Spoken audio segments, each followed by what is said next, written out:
நான் மேலே ஏறி இருந்தப்போ 45 வயசுக்காரர் ஒருத்தர் சென்னையிலேருந்து வந்திருந்தார். நல்ல பாடி வந்து பயங்கர ஓவர் வெயிட்.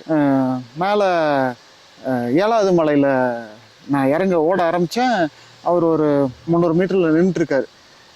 காலெலாம் ஆடிட்டு இருக்குது அவருக்கு. அண்ணா என்னை கீழே கூட்டிகிட்டு போயிருங்கண்ணா அப்படின்னாரு. என்ன சார் நீங்கள் வந்துட்டீங்கல்ல, என்ன இப்போ உங்களுக்கு என்ன பிரச்சனை? உங்களுக்கு சால்ட் வேணுமா, வாட்டர் வேணுமா, பிஸ்கட் இருக்குது, என்ன வேணும்னு அதில் கொஞ்சம் எடுத்துக்கிட்டாரு. நான் அப்படியே கைப்பிடிச்சி கூட்டிகிட்டு போயிருங்கண்ணா அப்படின்னு. இல்லைங்க, நான் ரன்னிங் பண்ணுவேங்க, நீங்கள் மெதுவாக உட்காந்து வாங்க, வேறு ஒன்றும் ப்ராப்ளம் இல்லை, இங்கே ஆளு இருந்துகிட்டே இருப்பாங்க அப்படின்னு.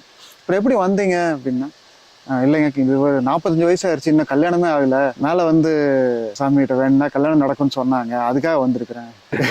நீங்கள் ஆண்டவன் மேலே படத்தை போட்டு மேலே வந்தீங்க, இப்போ என்ன கூட்டிகிட்டு போக சொல்கிறீங்க, இது நியாயமா? இதை யோசிச்செல்லாம் வந்திருக்கணும் அப்படின்னு. ஆனால் அதான் அந்த இதை நான் ஜோக்கா சொல்கிறேன். பட் நிறைய பேர் அந்த மாதிரி தான் வந்துடுறாங்க, ஒரு ட்ரைனிங் இல்லாமல். இப்போ